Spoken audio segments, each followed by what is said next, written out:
نحمده ونستعينه ونستغفره ونؤمن به ونتوكل عليه ونعوذ بالله من شرور أنفسنا ومن سيئات أعمالنا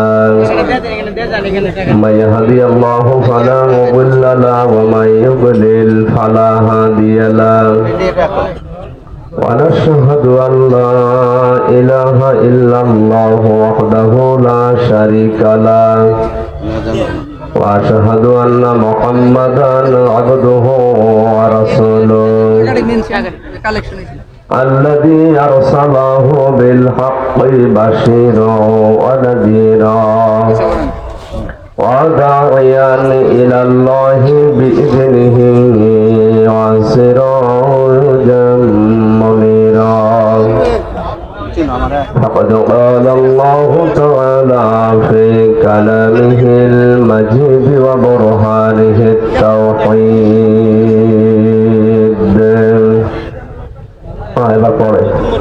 أعوذ بالله من الشيطان الرجيم بسم الله الرحمن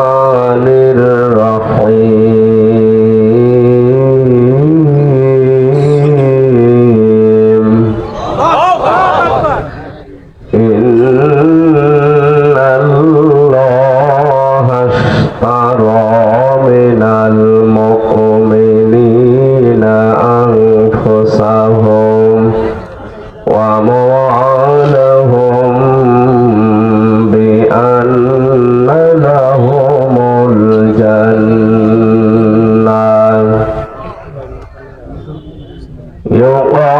يقاتلون في سبيل الله فيقتلون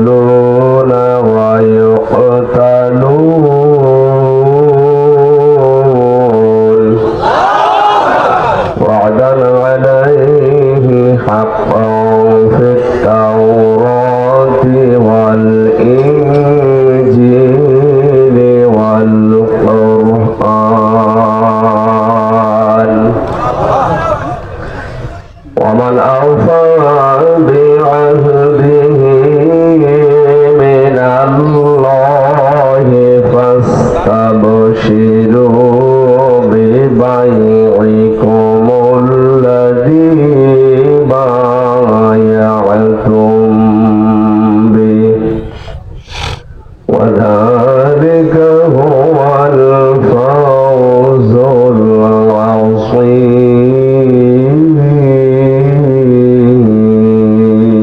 العظيم صدقت يا ربنا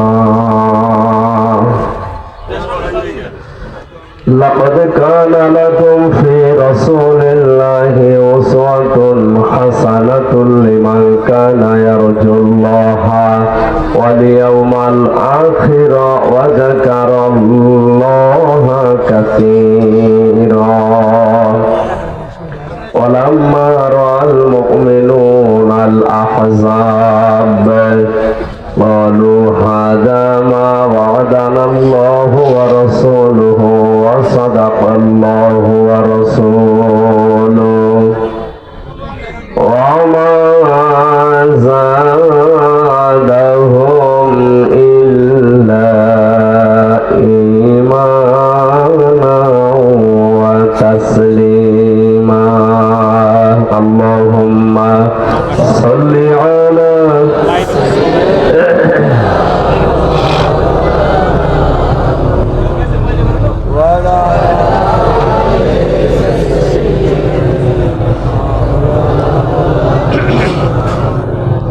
আলহামদুলিল্লাহ টাঙ্গাইল জেলার ভাইঘাট সমরপুর পূর্বপাড়ায় রওজাতুল কোরআন নুরানী মাদ্রাসা এলাকাবাসীর উদ্যোগে আয়োজিত তাফসীরুল কোরআন মাহফিলের স্বনামধন্য সভাপতি বিশিষ্ট আলেমে দ্বীন জনাব মুফতি নুরুজ্জামান দামাদ বারকাতুহুমুল আলিয়া প্রধান অতিথি জনাব আলহাজ হারুনুর রশিদ হীরা, চেয়ারম্যান উপজেলা পরিষদ ধনবাড়ি টাঙ্গাইল। বিশেষ অতিথি হিসাবে যারা উপস্থিত আছেন জনাব মোহাম্মদ আকবর হোসেন, জনাব আরশেদ আলম, জনাব সাদিকুল ইসলাম আমিন, জনাব মোহাম্মদ আফসার আলী, জনাব ডাক্তার মোহাম্মদ আব্দুল্লাহ কাফি, জনাব মতিয়ার রহমান। আলোচনা রাখলেন ইসলামিক চিন্তাবিদ, বরিষ্ঠ কণ্ঠের অধিকারী জনাব মাওলানা জহিরুল ইসলাম জিহাদি, জনাব মাওলানা হুসাইন আহমেদ মাহফুজ, মাওলানা আবুল কাশেম সহ নামনা জানা অন্যান্য ওলামা ইকরাম, সম্মানিত পরিচালক হাফেজ মাওলানা আলী হুসাইন ফারুকি, মঞ্চে বসা ওলামা ইকরাম, সামনে বসা মুসলমান ভাইরা, পর্দার আড়ালের সম্মানিতা মা এবং বোনেরা, প্রশাসনের ভাইরা, প্রাণপ্রিয় টাঙ্গাইলবাসী, দল মত নির্বিশেষে শান্ত পরিবেশে কোরআনে কারীম শোনার জন্য যে ব্যবস্থা আল্লাহ আমাদের দিলেন, খুশি হয়ে বলছে আলহামদুলিল্লাহ। দিনের বেলায় হাজারো কাজ আমাদের আছে, সব কাজ বাদ দিয়ে কোরআন বোঝার জন্য কিছু সময় আল্লাহ আমাদের বের করে দিয়েছেন, নয়তো আমরা আসতে পারতাম না। লা তুহসা আজাইবুহু ওয়া লা তুবলা গারাইবুহু ফীহি মাসাবিহিল হুদা ওয়া মানারিল হিকমা। আল্লাহর নবী বলেন, এই কোরআন এমন ভাবে আল্লাহ নাযিল করেছেন, কিয়ামত পর্যন্ত এর আশ্চর্যকারিতা শেষ হবে না। দিন যত যাবে এর আশ্চর্য তত বাড়বে, কোনদিন পুরাতন হবে না। পৃথিবীর বহু কিতাব বই পুরাতন হয়ে যায়, যত হিট হোক থাকে না একদিন, শুধুমাত্র পুরাতন হয় না কোরআনে কারীম। বিজ্ঞান কিয়ামত পর্যন্ত যা আবিষ্কার করবে, ভিক্ষুকের মতো কোরআনের কাছে দুই হাত পেতে দাঁড়িয়ে থাকা লাগবে। কারণ বিজ্ঞানের আবিষ্কারের ভেতরে যদি কোনো সন্দেহ, কোনো ভুল ধরা পড়ে, সেটা কোরআনে কারীমের মাধ্যমে সমাধান করা সম্ভব। মানারিল হিকমা, যা বিজ্ঞানের সুউচ্চ মশা। সুতরাং এই কোরআন শোনার জন্য আমরা তাফসীরুল কোরআন মাহফিল লিখে দিয়েছি, তাফসীর আকারে কথা বলবো ইনশাআল্লাহ। দরুদ আর সালাম পড়ছি আমাদের নবী মুহাম্মদ রাসূলুল্লাহ সাল্লাল্লাহু আলাইহি ওয়াসাল্লামের প্রতি। সূরা আহজাবের 21 নম্বর আয়াতটা আমরা পড়ি।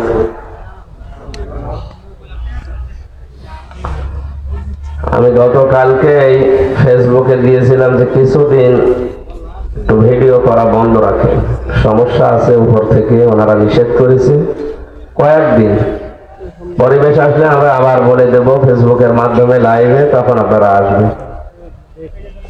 গরু দিয়ে চাষ করে খাবেন, গরু যদি মরে যায় চাষ করবেন কি?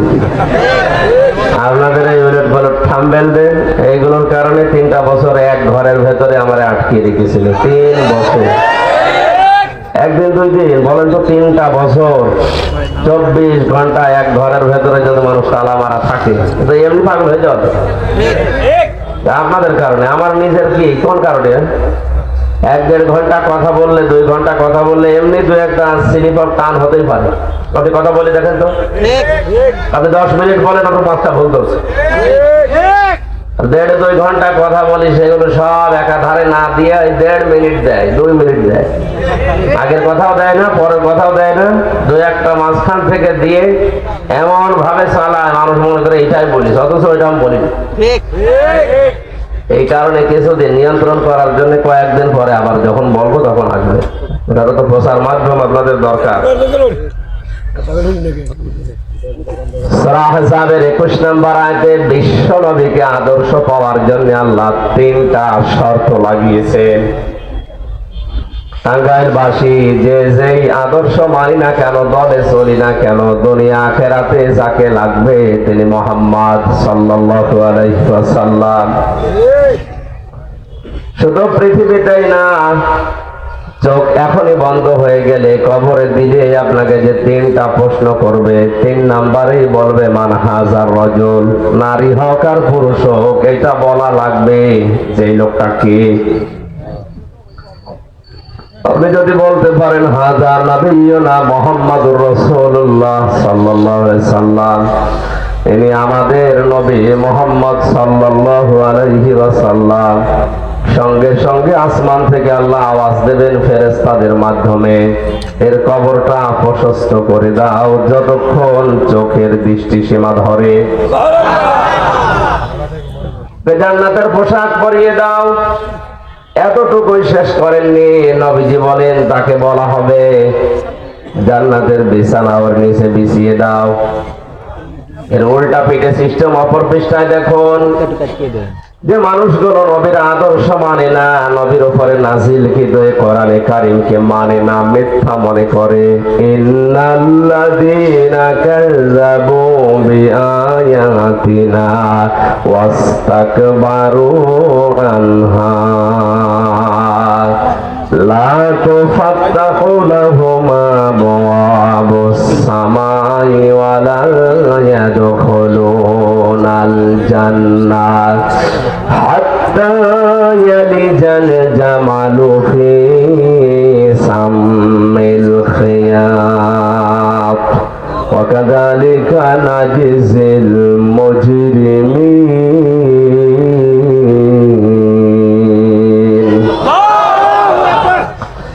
আয়াতগুলো শোনার পরে একটু চিন্তা ভাবনা করেন। ইন্নাল্লাযীনা কাযযাবু বিআয়াতিনা, নিশ্চয় আল্লাহর কিতাবে যা নাযিল হয়েছে এই আয়াতকে মিথ্যা মনে করে, মিথ্যা প্রতিপন্ন করে। ওয়াস্তাকবারু আনহা, এর ভেতরে যে কথাগুলো আছে যখন শোনানো হয় তখন অহংকার করে মুখ ফিরিয়ে চলে যায়। কয়টা আচরণ বললাম? দুইটা। বলেন ইন্নাল্লাযীনা, নিশ্চয় যে বা যারা কাযযাবু বিআয়াতিনা, আল্লাহর আয়াতকে মিথ্যা মনে করে। হয়তো এটা বাংলাদেশের মুসলমানদের ভেতরে আচরণ নেই। না আপনি আন্দাজে আবেগে মুসলমান, কোন মুসলমান কোরআন মিথ্যায় কথা বলে না? বলে না। সবাই বিশ্বাস করে কোরআন আল্লাহর কিতাব। এ কথা আবু জেহেলও বিশ্বাস করত। কি ও যখন একা একা থাকতো ওর পান্ডাদেরকে বলতো, দেখো মোহাম্মদ যা বলে এটা মানুষের তৈরি করা হতে পারে না, অবশ্যই এটা আসমানের আওয়াজ। কিন্তু যে কথা বলে এটা যদি আমি মেনে নিতে যাই তাহলে আমার এই অবৈধ চেয়ার থাকে না। আজ পৃথিবীতে আবু জেহেল মার্কা যারা আছে ওরাও জানে যে আমির হামজা বলে এ তোর বাবার না, এটা আসমানের আওয়াজ। কিন্তু এই কথা মানতে গেলে আমার যে চেয়ার এ তো থাকবে না। কোরআন মিথ্যা মনে করে আমরা না, এরকম মানুষ পাই না। ডক্টর আহমেদ শরীফকে পেয়েছিলাম, কোরআনে কারীমের ৬৬৬৫টা আয়াত মিথ্যা মনে করতো, বলতে গেল সব বানানো। একটা কথা ও মেনে নিয়েছিল, কুল্লু নাফসিন যায়িকাতুল মাউত। আল্লাহ তাআলা বলেন সবার মরা লাগবে, এটাও বিশ্বাস করতো। মানে নাস্তিকরা পর্যন্ত কোরআনে কারীম অবিশ্বাস করেছে না। হয়তো কয়েকটা আয়াত তারা বিশ্বাস করে না, একটা হলেও তারা বিশ্বাস করেছে। মানা না মানাটা আলাদা ব্যাপার। এই আয়াতের ভেতরে দুইটা তথ্যের প্রথম, যারা কোরআনে কারীমের আয়াতকে মিথ্যা মনে করে, ওয়াস্তাকবারু আনহা, কোরআনের বক্তব্যগুলো শোনার পরে যারা অহংকার করে মুখ ফিরিয়ে চলে যায়, এদের শাস্তির ধরন আল্লাহ আয়াতের পেছনে দিয়েছেন। লা তুফাত্তাহু লাহুম আবওয়াবুস সামা, এদের জন্য আকাশের যত দরজা আছে এই দুইটা গুণ যার ভেতরে আছে সব দরজা বন্ধ। জোরে বলেন নাউজুবিল্লাহ।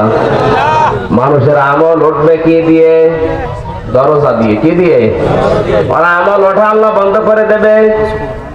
প্রতি বৃহস্পতি সোমবারে দিয়ে আমাদের আমল হাজির করা হয়, এইটা পর্যন্ত বন্ধ। এই কারণেই তো ফাত্তাহ মোজারে দিয়েছেন আল্লাহ। বর্তমান ভবিষ্যৎ, প্রেজেন্ট ফিউচার, এখন খুলছে না আল্লাহ দরজা, ভবিষ্যতেও খুলবে না। দরজা কি একটা, বহুটা, কয়টা? না, আবওয়াব বহু বচন দিয়ে আল্লাহ বলেন একটাও দরজা খোলা হবে না আকাশের। আকাশের দরজা যদি খোলা না হয়, মরণের পরে আপনার এই আত্মা কিন্তু ইল্লিনে যাবে না, সিজ্জিনে যাবে। আল্লাহ একটা শেষ করেননি এখনো, ওয়ালা ইয়াদখুলুনাল জান্নাহ, এই মানুষগুলো জান্নাতে যাচ্ছে না, যাবে না। বাংলা সহ তামাম দুনিয়াতে এই দুইটা গুণ যাদের ভেতরে আছে, আল্লাহর কোরআনের আয়াতকে মিথ্যা মনে করে আর কোরআনে কারিম দিয়ে যে কথা শোনানো হয়, শোনার পরে ঘাড় ঘুরিয়ে অহংকার করে আরো পিছু টান দেয়। কয়টা কয়টা বলেন বলেন। এদের শাস্তির ধরন কি বলেছি? আসমানের দরজা বন্ধ, আজও বন্ধ, কালও বন্ধ, জান্নাতে যাচ্ছে না, যাবে না। তাহলে এখন যদি এই সিস্টেমে মানুষ মারা যাচ্ছে, যাদের চরিত্র এই দুই প্রকার, ওদের জন্য জান্নাতের দরজাও বন্ধ। আল্লাহ পাক বলেন কতদিন জান্নাতে ওরা যাবে না জানো? হাত্তা ইয়ালিজাল জামালু ফি সামিল খিয়াত, সূচের ছিদ্র দিয়ে যতদিন পর্যন্ত উট প্রবেশ করে যেতে না পারে। টাঙ্গাইলবাসী কেউ ধারণা আল্লাহ সেট করেছেন সূচের ছিদ্র দিয়ে, এর ভেতরে উট প্রবেশ করা তো দূরের কথা, সোতা পর্যন্ত মাঝে মাঝে দেওয়া যায় না। আল্লাহ উদাহরণ দিয়ে এটাই জানাতে চেয়েছেন যে এদের জন্য আমার জান্নাতে যাওয়া সম্ভব না। ওয়াকাযালিকা নাজিজিল মুজরিমিন, পাপিষ্ঠদেরকে আমি আল্লাহ এইভাবেই সাজা দেব।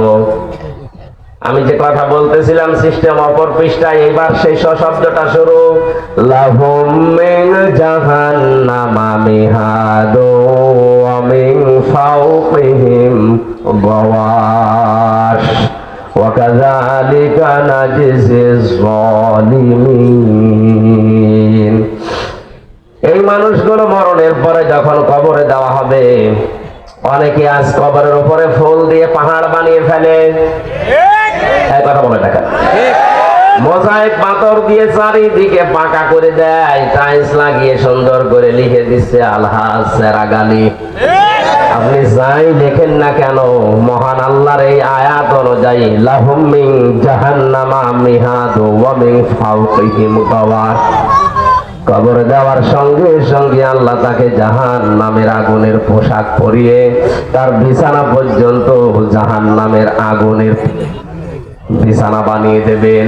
ওয়াকাযালিকা নাজিজিজ যালিমিন, জালেমদেরকে আল্লাহ এইভাবেই শাস্তি দান করবেন। জোরে বলেন নাউযুবিল্লাহ। প্রথম যেটা বলেছিলাম, কোন মানুষ যদি নবীজিকে আদর্শ মেনে দুনিয়া থেকে বিদায় নিতে পারে, আর যদি কবরে যাওয়ার পরে বলে হাযা নাবিয়্যুনা মুহাম্মাদুর রাসূলুল্লাহ, আল্লাহর পক্ষ থেকে ঘোষণা আসবে আমার বান্দা সত্য বলেছে, ওকে জান্নাতের পোশাক পরিয়ে জান্নাতের বিছানা বিছিয়ে চোখের দৃষ্টি সীমা পর্যন্ত ফাঁকা করে দাও। এখন সে নবীকে আদর্শ পেলে এই নিয়ামত গুলো পাওয়া যাবে চোখ বন্ধ হওয়ার পরে। তাম দুনিয়ায় এখন 750 কোটি মানুষ, 175 কোটি আমরা মুসলিম, সবার জন্য নবী দিয়ে আদর্শ হবে। আয়াতে আল্লাহ বলেননি, 3টা গুণ যাদের ভেতরে আছে তারাই মাত্র নবীকে আদর্শ পেয়ে ওই নিয়ামত পাবে। কয়টা? জামালপুর নাকি টাঙ্গাইলবাসী একটু মেলান আপনার ভেতরে এটা আছে কিনা। নয়তো এখনই যদি বাড়ি যেতে নেমানা ফেরি, এখনই চোখ বন্ধ হয়ে যায়, এখনই শুরু হবে। হয়তো প্রথমটা নয় দ্বিতীয়টা, প্রথমটা পাইলে 3টা নিয়ামত পাবেন, জান্নাতের পোশাক পরাবেন, বিছানা পাবেন, চোখের দৃষ্টি সীমা পর্যন্ত খুলে যাবে। আর সিস্টেম অপর পৃষ্ঠাটা কি বললাম? আকাশের দরজা বন্ধ, জান্নাতও বন্ধ। শুধু এতটুকুই না, জাহান্নামের আগুনের পোশাক পরিয়ে বিছানা পর্যন্ত আপনাকে জাহান্নামের আগুন দিয়ে বানানো হবে। এখানে প্রথমটা চায় না, দ্বিতীয়টা বলেন বলেন। যারা প্রথমটা পেতে চায় তাদের শর্ত দিয়েছেন আল্লাহ 3টা। লিমান কানা ইয়ারজুল্লাহা ওয়াল ইয়াউমাল আখিরা ওয়া যাকারাল্লাহা কাসীরা। এই পৃথিবীতে যে মানুষের জীবনে সব চাইতে বেশি যে কোনো কাজ যখন আরম্ভ করবে আগে দেখবে এই কাজে আমার আল্লাহ রাজি আছে কিনা। মানুষের জমিনের আইল ঠেলতে গেলেও দেখবে যে আইল ঠেলার ভেতরে আল্লাহ রাজি আছে কিনা। যেহেতু গ্রাম অঞ্চল অনেক মানুষ চাষ করে খায়, সারা জমিন চাষ করছে একরকম, আইলের কাছে গেলে নাঙ্গলের মাথা আস্তে করে বাঁকা হয়ে যায় না, এলাকায় নেই এসব।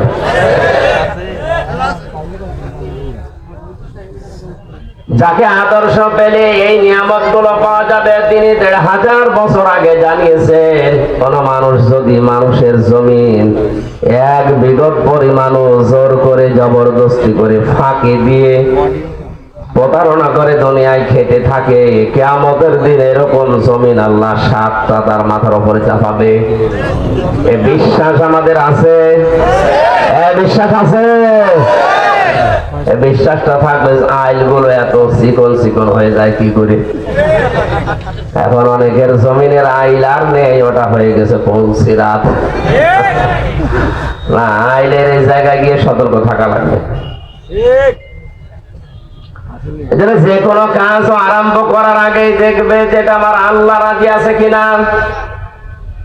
দ্বিতীয় নম্বরে ওই লোকটার জীবনে পাওয়া যাবে কিয়ামতের বিশ্বাস। পৃথিবীতে যত ধরনের বিশ্বাস আছে জীবন পরিচ্ছন্ন করার জন্য সবচাইতে বেশি দরকার কিয়ামতের বিশ্বাস। কিয়ামতে জবাব দেওয়া লাগবে, এটা যদি কোনো মানুষের ভেতরে টেন্ডেন্সি তৈরি না হয় তার দ্বারা হাজারো মানুষের অধিকার নষ্ট হওয়ার সম্ভাবনা বেশি। আজ ইউনিয়ন থেকে শুরু করে একেবারে আদালত পর্যন্ত যে সমস্ত জায়গায় মানুষের অধিকার গুলো নষ্ট হচ্ছে দায়িত্বশীল মানুষদের মাধ্যমে, এদের ভেতরে যদি কিয়ামতের বিশ্বাস দৃঢ়ভাবে তৈরি হতো কোনো মানুষের অধিকার নষ্ট হতো না।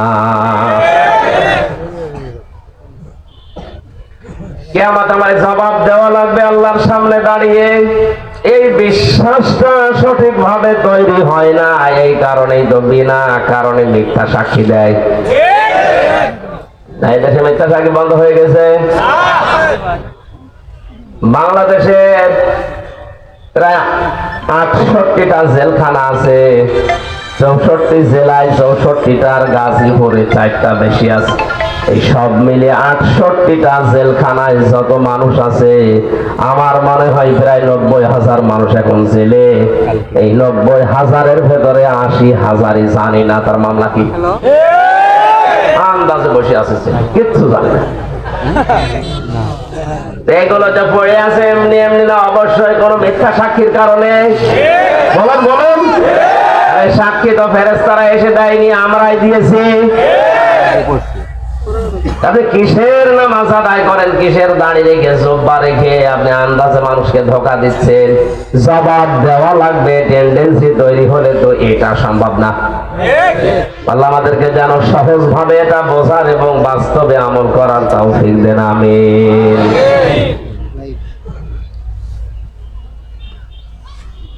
ওয়ালিয়াউমাল আখিরা পর্যন্ত যদি শেষ করে দিতেন আমি আজটা পড়তাম না।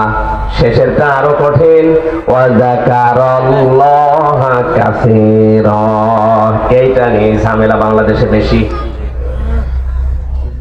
আল্লাহ পাক বলেন, হে নবী আপনাকে যারা আদর্শ হিসাবে দুনিয়ায় পাবে তাদের ৩ নাম্বার আচরণ হবে, দুনিয়ায় যার আলোচনা করুক না কেন আমি আল্লাহর আলোচনা তাদের জীবনে বেশি থাকবে। আপনি এবার বুকে হাত দিয়ে বলেন তো, আল্লাহর আলোচনা আপনার জীবনে আছে? নেই। চার দোকানে বসলে আল্লাহর বড়দের কথা মনে হয় না, ওখানে কথা হয় আমার বাবার কথা, আমার পীরের কথা না। পৃথিবীতে যদি আলোচনা কেউ করে, জিকির করে, তাহলে করা লাগবে স্মরণ কাকে? যার জীবনে সব চাইতে বেশি আল্লাহর স্মরণ আছে। আল্লাহর স্মরণ মানে বসে বসে সুবহানাল্লাহ পড়া না, ওটা তো একটা সিস্টেম, একটা মাধ্যম। যে যেই কাজে থাকবে হাত দেবে ওখানে যেন আল্লাহকে ভুলে না যায়, আল্লাহর কথাটা মনে রাখতে পারে, এইটার নাম যাকারাল্লাহ। আল্লাহ জাকার আল্লাহ পর্যন্ত শেষ করেননি। কাসির না দিয়ে কাসির র এখানে টান আছে। তাদের জীবনের সব চাইতে বেশি জিকির হবে, আলোচনা হবে, স্মরণ হবে কার? আমি সহ যারা এখানে বসে আছি আমরা একটু মিলাই, আমাদের জীবনের সব চাইতে বেশি আলোচনা কি আসলে আল্লাহর হচ্ছে? তাহলে এখনো পর্যন্ত আমি নবীকে আদর্শ পাইনি।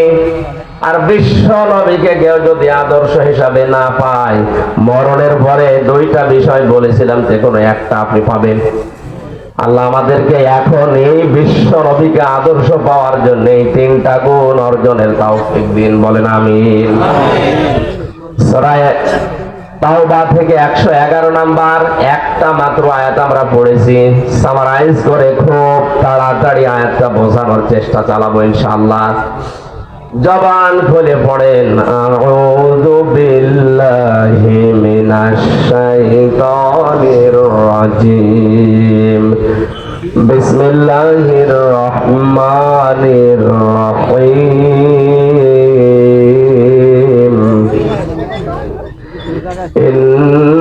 ইন্নাল্লাহা আশতারা মিনাল মুমিনিনা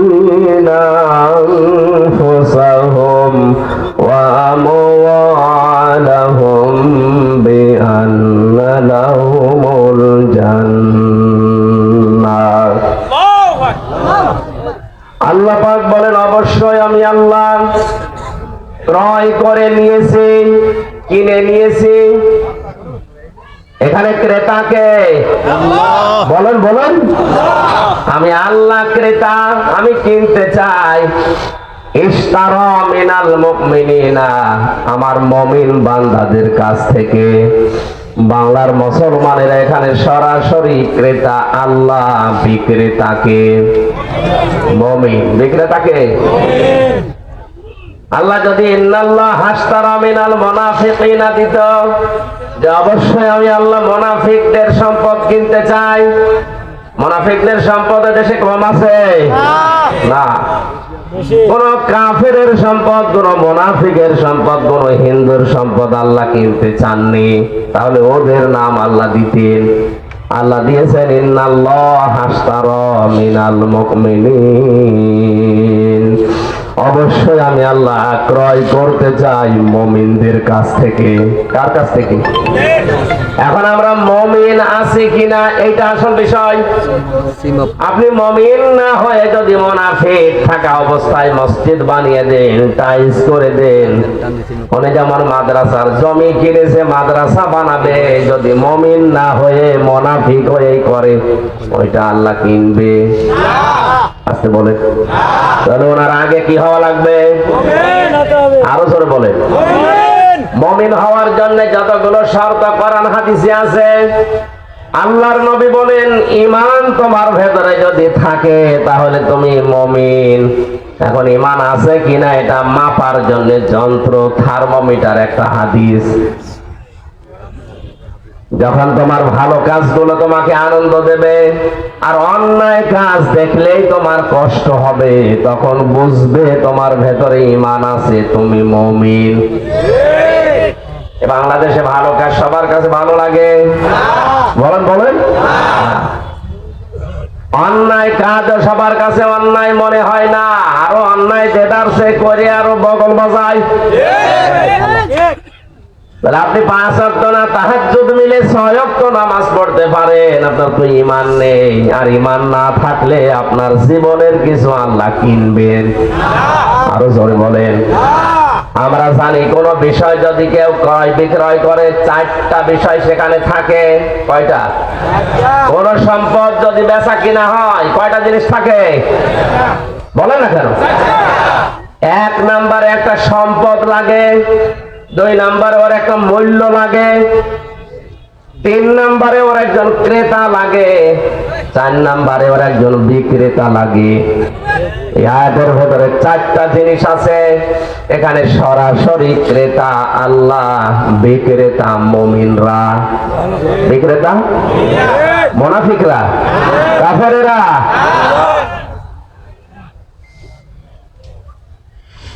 আর সুদের টাকা দিয়ে, ঘুষের টাকা দিয়ে আপনি মসজিদে টাইলস লাগিয়ে দিচ্ছেন, কিয়ামত পর্যন্ত ওই টাইলস করতে থাকেন, কবুল হবে না।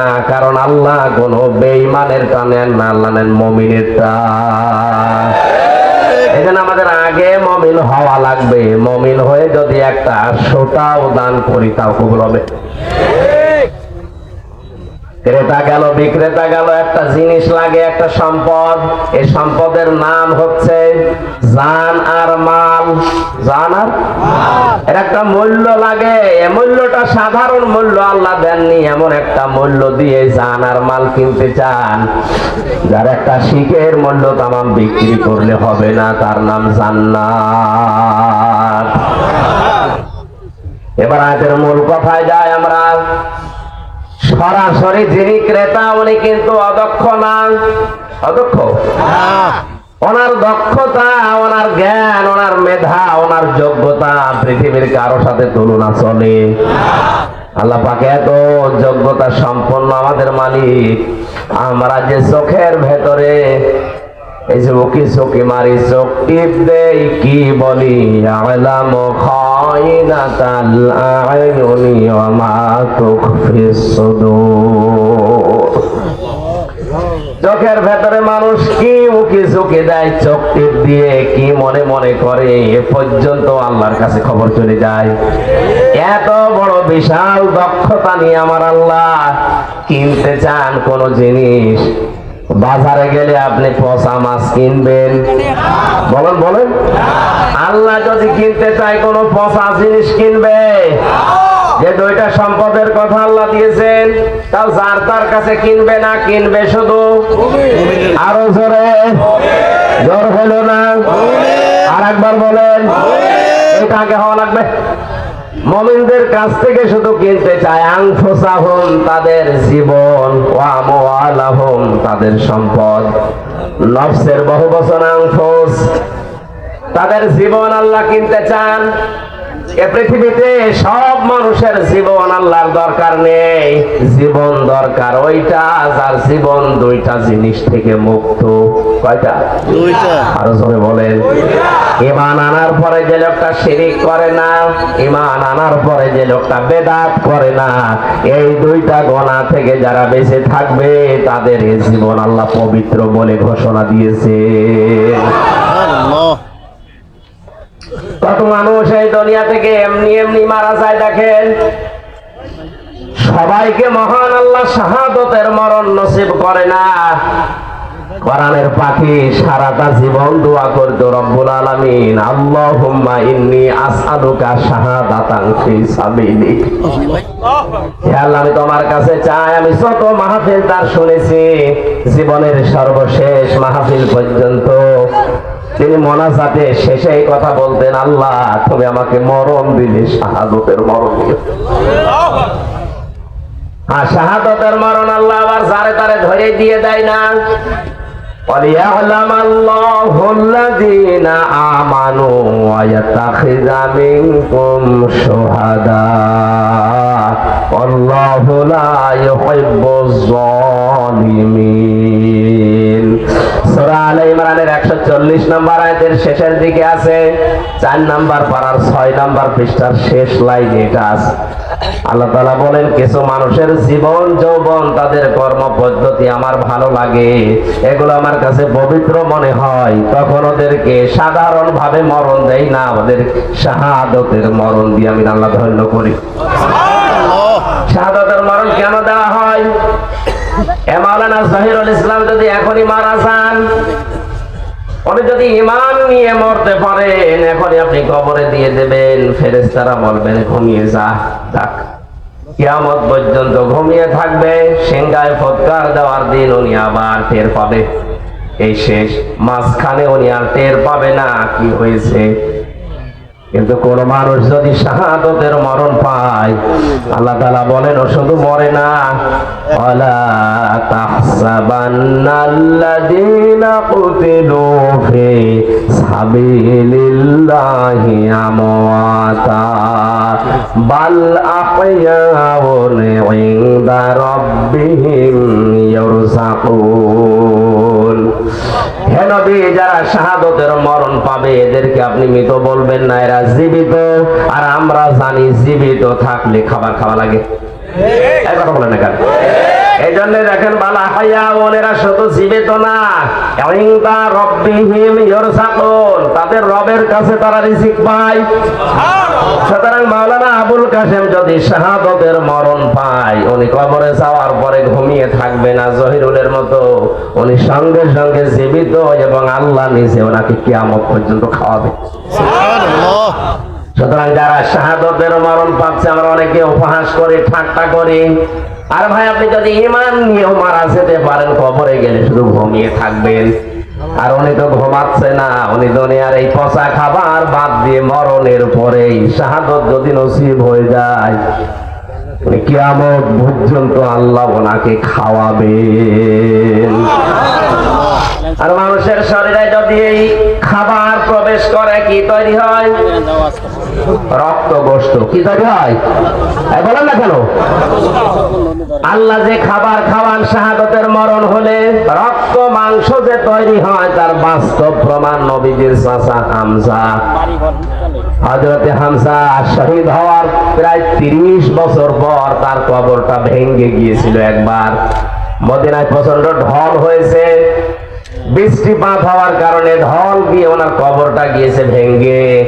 হযরতে হামজার সাথে 30 বছর আগে ওই সময়ে যারা যুবক বয়সে জিহাদ করেছিল, তারা আজও বেঁচে আছে, তারা আজ মুরব্বী। এই রক্তের অনুসন্ধান করতে গিয়ে দেখে যেখান থেকে রক্ত আসে এই কবর হযরতে হামজার। তাকিয়ে দেখে যে সমস্ত জায়গাগুলো কাফেরেরা তরবারি দিয়ে আঘাত করেছিল, ওনারে 70 টুকরা করা ছিল, ওই জায়গা দিয়ে এখনো পর্যন্ত ফিনকি দিয়ে রক্ত বের হচ্ছে।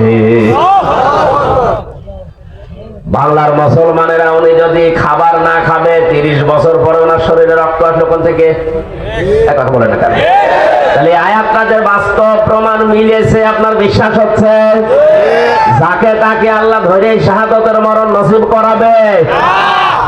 আপনার জীবনে যদি জুলুম থাকে, আয়াতের শেষে ছিল কি? আল্লাহু লা ইউহিব্বুয যালিমিন। কোন জালেমকে আল্লাহ ভালোবাসেন না। আল্লাহ ভালো না বাসলে শাহাদতের মরণ হবে না। এই জন্য শাহাদতের মরণ পেয়েছে যারা, এই মানুষগুলোর জীবন আসলেও ধন্য। কিয়ামত পর্যন্ত আল্লাহ নিজের কুদরতি হাতে তাদের খাবার খাওয়াতেই থাকবে। জেলখানায় আমার সামনে কত মানুষ যে মারা গেল, ওখানে মানুষ মরে বেশিরভাগ টেনশনে। 24 ঘন্টা একটা ঘরের ভেতরে তালাবদ্ধ, আপনি কয়দিন থাকতে পারবেন? এদিকে 3.5 হাত, এদিকে 2.5 হাত, এতটুকু একটা জায়গায় ওর ভেতরে টয়লেট করা। 24টা ঘন্টা যদি একটা মানুষ 20 বছর থাকে, তো এমনি পাগল হয়ে যাবে। যদি যোগাযোগ বিচ্ছিন্ন করে রাখা হয়, আমার তো 3 বছর যোগাযোগ বিচ্ছিন্ন করে একটা ঘরের ভেতরে, ওটা জিন্দা মানুষের একটা কবর। কবরের সাইডে একটু বড় কবর, 3.5 হাত, আর এদিকে হয়তো 1.5 হাত, আর ওইটা এদিকে 2.5 হাত। এতটুকুই। দুনিয়ার কোন যোগাযোগ আপনার সাথে থাকবে না। 3টা বছর যদি আপনি ওইভাবে এক ঘরের ভেতরে তালাবদ্ধ থাকতেন, যোগাযোগ বিচ্ছিন্ন হয়ে আমি এমনিতে আমার পাগল হয়ে যাওয়ার কথা। এই জন্য আমার অনেক জানা জিনিস পর্যন্ত আমি ভুলে গেছি। বহু তথ্য আমার এই মাথার ভেতরে ছিল, এই 3টা বছরে অনেক কিছু আমি হারিয়ে ফেলেছি। এখন আবার আস্তে আস্তে করে ওগুলো স্টাডি করা লাগছে। আল্লাহ যেন আবার ফিরিয়ে দেন, আরো বেশি করে দেন। জোরে বলেন আমিন। এই মানুষগুলো যখন মরতে দেখতাম, আমি এর আগেও শুনেছি জেলখানায় নাকি আজরাইল যায় না। প্রমাণ পেলাম 3 বছর ওর ভেতরে মরে না। মরে যাওয়ার পরে পায়ে বেড়ি লাগিয়ে, হাতে হ্যান্ডকাপ লাগিয়ে বের করে দেয়। হাসপাতালে নিয়ে যাচ্ছে মরা মানুষ, আর বলে যে মরেছে রাস্তায়, অথচ মরে পড়েছিল বেডে। ওই সময় প্রতিদিন মাওলানা মামুনুল হক আমার পাশের রুমে ছিল। যতদিন আমরা এক জায়গায় দোয়া করেছি, এই দোয়াটা আমার ছিল, আল্লাহুম্মা ইন্নী আসআলুকা শাহাদাতান ফি সাবিলিক। আমার যদি মরণ হয়েও যায় তুমি আমার সাধারণ মরণ দিও না, এমনিতে মজলুম অবস্থায় আছি, তুমি আমার শাহাদতের মরণ দিও। কারণ আমি জানি শাহাদতের মরণ হলে কোনো আযাব নেই। একটা পিপিলিকা কামড় দিলে যেমন মনে হয়, শাহাদতের মরণ যদি কেউ পায় ঠিক ওইভাবে দুনিয়া থেকে বিদায় নেয়। মায়ের স্তনে মুখ লাগিয়ে মানুষ যখন খেতে খেতেই ঘুমিয়ে পড়ে বাচ্চারা, নবীজি বলেন শাহাদতের মরণ যারা পায় তারা যেন ওই বাচ্চার মতো ঘুমিয়ে পড়ে, টেরও পায় না। আজকের এই মুসাফির, অসুস্থ, মজলুম, এই তিনটা বিষয় আমার ভেতরে এখন আছে। আল্লাহর দরবারে মুসাফিরের দোয়া ফেরত আসে না, মজলুমের দোয়াও ফেরত আসে না, অসুস্থ রোগীর দোয়া আল্লাহ ফেরত দেয় না। তিনটা এক জায়গায় করে দোয়া করছি, আল্লাহ আমরা যারা এসেছি সাধারণ ভাবে মরণ চাই না, আমরা দিনের জন্য শাহাদতের মরণ চাই। দেখে নিন না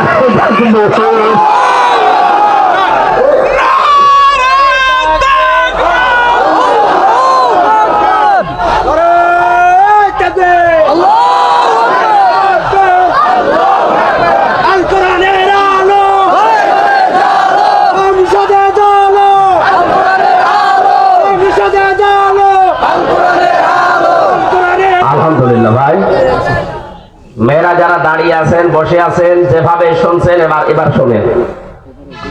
প্রথম শব্দে আল্লাহ দিয়েছিলেন আনফুসাহুম, তাদের জীবন আমি কিনতে চাই। তাহলে মানুষের ভেতরে আল্লাহ জীবন যাদের কিনবে, জীবন পরিষ্কার পবিত্র শুদ্ধ হওয়ার জন্য যে দুইটা ঔষধ বললাম, আমাদের জীবনে আর যাই থাক যেন শিরিক থাকে না। কথা বলে না কেন? শিরিক যদি থাকে আপনার যত আমল আখলাক ছিল সব ধ্বংস হয়ে যাবে। এজন্য অন্যান্য গুনাহ যদি ছোটখাটো হয়েও যায়, আগে খেয়াল করে দেখবেন আল্লাহ আমার কোনো কাজে যেন শিরিক না হয়। এদেশ যেহেতু আমরা কোরআন হাদিস থেকে অনেক পিছিয়ে, এই জন্য জেনে হোক বুঝে হোক না জেনে হোক শিরিকের ভেতর আমরা নিমজ্জিত হয়ে যাই বেশি। অনেকেই মাসলা দিয়েছে যারা জেনে শুনে তাবিজ ব্যবহার করে, এটা শিরিক। এখানে যাদের তাবিজ আছে গলায়, হাতে, মাথায়, আশা করছি আপনি খুলে ফেলবেন জীবন পরিষ্কার পবিত্র করার জন্য। 2 নম্বরে আমাদের জীবনে যেন কোনো বেদাত না আসে। কি বলেন বলেন? আল বেদাত দলালা, প্রতিটি বেদাত দলাল, গোমরাহি। প্রত্যেকটা গোমরাহি জাহান্নামের দিকে মানুষকে নিয়ে যেতে চায়। আমরা আর যাই করি অন্তত আবেগে যেন বেদাত করি না ফেলি। বেদাত মানে নতুন আবিষ্কার। বেদাত মানে ইসলামের মধ্যে নতুন কিছু যদি আপনি ঢুকিয়ে বলেন এটা ইসলাম, তাহলে আপনার জীবন পবিত্র হবে না, আল্লাহ কিনবে। বলেন না কেন? যতটুকু ইসলাম নবীজি রেখে গিয়েছিলেন কিয়ামত পর্যন্ত ওইটাই ফাইনাল। নতুন করে কিছু দিয়ে বলা যাবে না যে এইটাও ইসলাম। আর এইটা বাংলাদেশ, ভারত আর পাকিস্তানে বেশি চলছে। আন্দাজে নতুন একটা ইবাদত জারি করে নিয়েছে। নবীজি 4টা শব্দ দিয়ে সারা জীবন জিকির করতেন, সুবহানাল্লাহ, আলহামদুলিল্লাহ, আল্লাহু আকবার, লা ইলাহা ইল্লাল্লাহ। আপনি যদি সত্যি জিকির ইবাদত মনে করে করেন, এই 4টা শব্দের বাইরে আন্দাজে নতুন কোনো শব্দ বানাতে পারবেন না। যদি বানান তাহলে দলিল দেওয়া লাগবে যে আল্লাহর নবী এবং সাহাবীদের জীবনে এরকম করেছে কিনা। হযরত ইবনে মাসউদ রাদিয়াল্লাহু তাআলা আনহু বলেন, আল্লাহর নবীর ইন্তেকালের 40 দিন পর আমি একবার সফরে গেলাম, সিরিয়ায় সফরে গেলাম। সে দেখি একটা মসজিদে নামাজের পরে মানুষ জোরে সোরে চিৎকার করে করে ডাকতেছে আল্লাহকে। আমি নামাজ শেষ করার পরে বললাম, আমাকে চেনো তোমরা? সবাই আমার দিকে তাকিয়েছে, কে গো, আমাকে চেনো? এই কথা বলে। আমি নিজের পরিচয় দিয়ে বললাম, আমি কিন্তু মুহাম্মদুর রাসূলুল্লাহর সাহাবী ইবনে মাসউদ। নবীজি 40 দিন মাত্র দুনিয়া থেকে বিদায় নিয়েছে, এখনো পর্যন্ত তার কবরের মাটি শুকায়নি। আর এর ভেতরেই তোমরা নতুন আবিষ্কার তৈরি করে ফেলেছো। ইসলামের ভেতরে নতুন করে আবিষ্কার করলে কে তোমাদের পারমিশন দিয়েছে বলো? সারাটা জীবন আমি নবীর সাথে কাটালাম, কোনদিন নবীজি এরকম চিৎকার করে আল্লাহকে ডাকে নাই। আরে ভাই, আপনি ইসলাম নেবেন তো নবীর কাছ থেকে না বাবার কাছ থেকে? বলেন বলেন। জীবন যদি পবিত্র না হয়, পরিষ্কার না হয়, বৈধ না হয়, আপনার জীবন যত বড় হোক, 70 না 200 বছর হায়াত পেলে আপনার জীবন আল্লাহর দরকার নেই। নবীজি খুব বেশি দিন দুনিয়ায় বেঁচেছেন তা না, মাত্র 63 বছর। কয় বছর? আর আমরা 163 বছর বাঁচলেও কিছুই করতে পারি না। দ্বিতীয় পয়েন্টে আল্লাহ বলেছিলেন, ও আমওয়ালাহুম, তোদের মাল আমি কিনতে চাই। মালের বহু বচন আমওয়াল। মাল শব্দটা আমি 9 প্রকার পেয়েছি। এই পৃথিবীতে যত মাল আমরা দেখতে পাই, নবীজি বলেন আদ-দুনিয়া কুল্লুহা মাতাউন ওয়া খায়রু মাতাউদ দুনিয়া ইমরাতুস সালিহা। পৃথিবীর সব কিছু সম্পদ, এই সম্পদের ভেতরে শ্রেষ্ঠ সম্পদ আমি নবীর কাছে আল্লাহওয়ালা মেয়ে মানুষ। এটাকে একটা সম্পদ মাল বলা হয়, কিন্তু এই উল্টা দিকে নিয়ে যাবেন না। দুনিয়ার সব কিছুই নবীজির কাছে, নবীজির ঘোষণায় সম্পদ ছিল।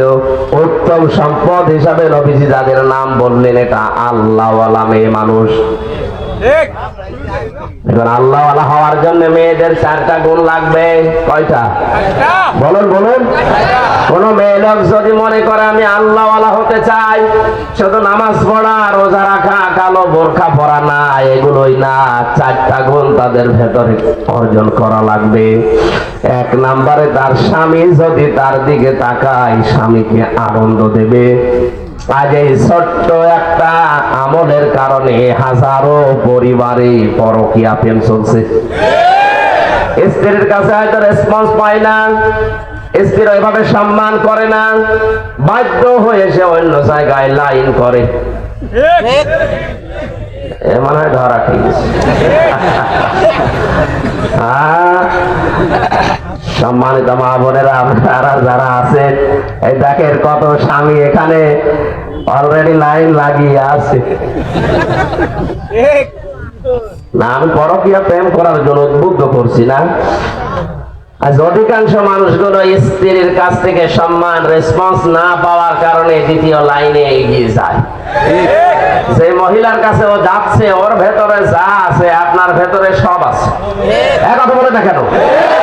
হ্যাঁ, অনেক পুরুষ মানুষেরও সমস্যা আছে।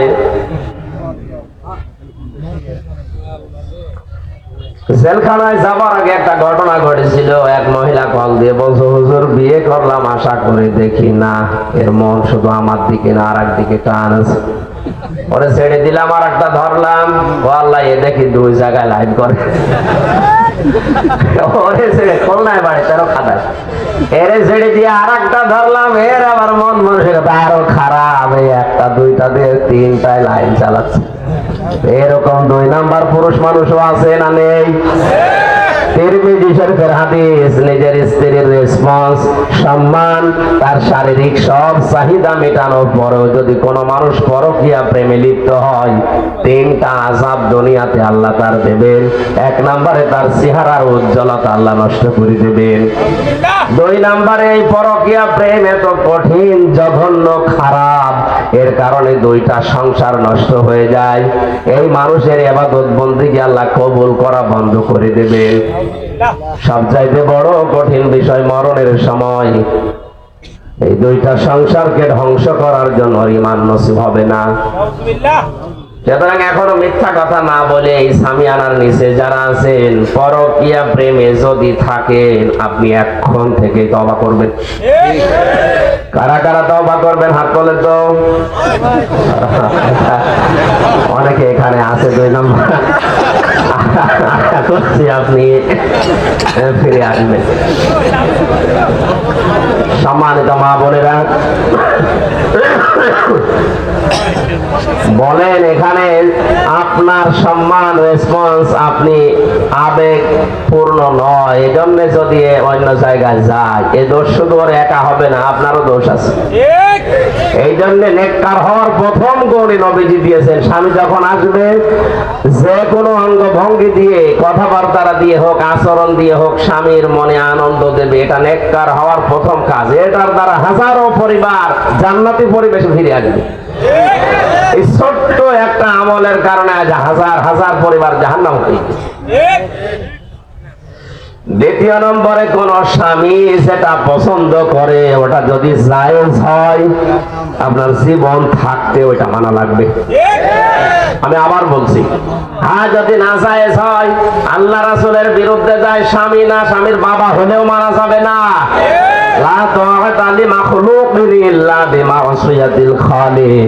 আল্লাহ রাসূলের বিরুদ্ধে চলে যায় এমন কোন সিদ্ধান্ত যদি স্বামী দেয়, ও না ওর বাবা দিলেও মানা যাবে না। আপনি সরাসরি দেখতে পাচ্ছেন যে এই লোকটাকে রায় দিতে বলছে আমার স্বামী, অথচ এর রায় দিলে এর চরিত্র ভালো না, এ লাল পানি খায়, এ বাবা খায়, রাস্তার টাকা মারে, এ ব্রিজ খায়, এর আদর্শ রাসূলের আদর্শে নেই। এরকম মানুষকে যদি আপনি চাপে পড়েও সেল দিতে যান, স্বামী বলছে তাই কি, বাবা বলছে, মানা যাবে না। আমি কথা বোঝাতে পেরেছি? আল্লাহ রাসূলের বিরুদ্ধে যাচ্ছে, এরকম কোন কাজ করা যাবে না। কিন্তু স্বামী যদি জায়েজের ভেতরে থেকে কিছু চাহিদা করে, চাই জীবন থাকতে আপনাকে দেওয়া লাগবে। আমি 6 প্রকার মানুষের কথা পড়েছি হাদিসে। আল্লাহর নবী বলেন 6 প্রকার নারীকে আল্লাহ পাক জাহান্নামে দেবেন বিনা হিসাবে, বিনা বিচারে। জোরে বলেন নাউজুবিল্লাহ। 1 নম্বরে, যে মহিলারা বিনা কারণে চুল খোলা রাখে স্বামী ছাড়া অন্যের সামনে। মেয়েদের চুল সতর, কিন্তু এটা স্বামী বাদ দিয়ে। মেয়েদেরকে বলছি আপনি স্বামীর সামনে যত পারে চুল খুলে থাকবেন। আপনার স্বামী যদি চুল দেখে, হাত দেয়, যতগুলো দেখবে হাত দেবে সওয়াব হবে। অন্য মানুষ যদি চুল দেখে, প্রতিটি চুলে যদি একটা করেও গোনা হয়, যত চুল দেখেছে অতগুলো গোনা আমলনামায় যাবে। দ্বিতীয় নম্বরে, স্বামীকে যে মহিলারা সম্মান দিতে চায় না, হয়তো নিজে ধনী মানুষের মেয়ে, প্রভাব প্রতিপত্তি আছে, স্বামী একটু গরিব মানুষ, অর্থনৈতিক ভাবে দুর্বল, এই জন্য মানুষই মনে করে না, গোলামের মতো ব্যবহার করে। এরকম বউ আছে না নেই? 3 নম্বরে, আল্লাহর নবী বলেন নিজের স্বামীকে বাদ দিয়ে পৃথিবীর অন্য কোন পুরুষের সাথে যে মহিলা হাসি ঠাট্টা করে, আনন্দ উল্লাস করে, হাসি মস্কারা করে, এই মহিলাকে বিনা হিসাবে জাহান্নামে দেওয়া হবে। এটা দিন দিন বেড়ে যাচ্ছে। গ্রাম অঞ্চল তো টের পাচ্ছেন না। 4 নম্বরে, যে মহিলাকে আল্লাহ অপবিত্র করে দেন মাসে 3 দিন, 5 দিন, 7 দিন, 10 দিন, এই অপবিত্র থেকে পবিত্র হওয়ার জন্য যারা খেয়াল রাখে না নিজের শরীরকে, এই যে উদাসীন, এটা একটা আমল। প্রতি মাসে 3 দিন, 5 দিন, 7 দিন আপনাকে আল্লাহ অপবিত্র শুধু এমনিতে রাখে না, এই নাপাক রক্ত গুলো বের করে দিয়ে হাজার হাজার রোগ থেকে আল্লাহ বাঁচিয়ে দেন। বিজ্ঞান প্রমাণ করেছে এই রক্ত যদি মহিলাদের না আসতো, কোন মহিলা 2-3 মাসের পরে আর সুস্থ থাকতো না, এমনি অসুস্থ হয়ে মরে যেত। এটা তৈরি হয়েছিল হযরত আদম আলাইহিস সালামের ওই স্ত্রী যখন জান্নাতের ওই নিষিদ্ধ গাছটা ছিঁড়তে যাচ্ছিলেন, গাছটা বারবার কেঁদে কেঁদে বলেছিল, আমাকে ছিঁড়বেন না, আমি নিষিদ্ধ, আল্লাহ পাক আমাকে নিষিদ্ধ করে দিয়েছে। শয়তান যেহেতু ধোঁকা দিয়েছিল হযরতে হাওয়াকে, এটা তাফসীরে ফি জিলালিল কোরআনে আছে, তিনি জোর করে যখন ছিঁড়তে গেছে, তখন গাছের ওই পাতার বোটা থেকে রস পড়ছিল ফোঁটা ফোঁটা। গাছটা আঘাত পেয়েছিল, বরদোয়া দিয়েছে রব্বুল আলামিন, আমার শরীর থেকে যে মহিলা রক্ত ঝরিয়েছে, কষ ঝরিয়েছে, যখন প্রাপ্ত বয়স্ক হবে ওর শরীর থেকে তুমি এভাবে রক্ত ঝরিয়ে নিও। ওই দিন থেকে কিয়ামত পর্যন্ত যত নারী দুনিয়াতে আসবে, এই গাছের এই বরদোয়া তাদের সাথে লেগে আছে। এই জন্য অপবিত্র হওয়ার পর থেকে পবিত্র হওয়ার জন্য যারা খেয়াল রাখে না, চেষ্টা করে না, এদেরকে জাহান্নামে যাওয়া লাগবে। 5 নম্বরে, অন্যের সুখে যারা হিংসা করে, এটা মেয়েদের ভেতরে নেই। এইটা সবচেয়ে বেশি। অন্যের সুখে যারা হিংসা করে আমার হোক, ওর যেন না হয়। আমি জেলখানায় থাকতে আমার দাদা মারা গেছে, অনেকটা গল্প বলছিলেন বেঁচে থাকতে। এক লোক মাঠে চাষ করতে গিয়ে একটা পাথর পেয়েছে, পাথর একটু নাড়া দিলে ঘষা দিলে একটা দৈত্য বের হয়, ডাক দিয়ে বলে মালিক কি চান বলেন আমি এনে দেব, কিন্তু সাবধান আপনি যা চাবেন আপনাকে দেব, আর আপনার পাশে যে থাকবে ওই জিনিসটা ডবল হয়ে যাবে, আমার দরকার নেই। বাড়িতে যে স্ত্রীকে বলছে কুদরতের পাথর রেখে দাও সাবধানে, আমি মাঠে গেলাম, কিন্তু সাবধান ঘষা যেন না লাগে। মেয়েদের যেটা নিষেধ করবে ওরকম ওটা বেশি করবে। ও গেছে মাঠে, চিন্তা করছে কি আছে এর ভেতরে, স্বামী বলে গেল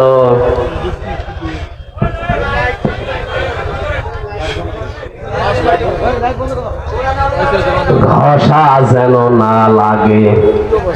দিয়েছে বের করে এক ঘষা, দৈত্য বের হয়ে বলে মালিক কি চান, বলে কি চাই মানে সারা জীবন পুড়িয়ে ঘরে আসি টের পাচ্ছ না, একতলা বাড়ি চাই।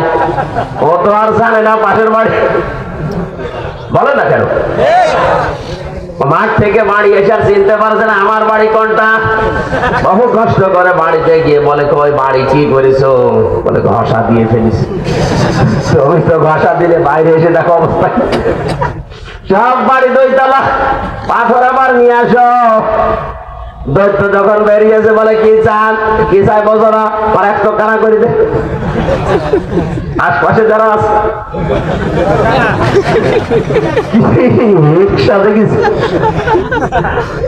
সম্মানিত মা বোনেরা, জাহান্নামে যাওয়ার অন্যতম কারণ এই হিংসা, এটা দূর করা লাগবে। এটা মেয়েদের ভেতরে সবচাইতে বেশি।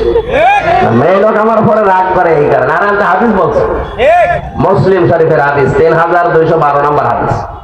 6 নাম্বারটা একটু ঝামেলা, এটা আর বলার দরকার নেই। যারা কথায় কথায় মিথ্যা কসম করে, গীবত করে, মিথ্যা কসমটা একটু বেশি। কিছু যদি চুরি হয় এলাকায়, ছেলের মাথায় হাত দিয়ে আন্দাজে কসম কেটে ফেলে। পৃথিবীর কারো মাথায় হাত দেওয়া, মসজিদে উঠে কোরআন মাথায় নিয়েও কসম করা জায়েজ নেই। কসম করা জায়েজ আছে শুধুমাত্র আল্লাহর নামে।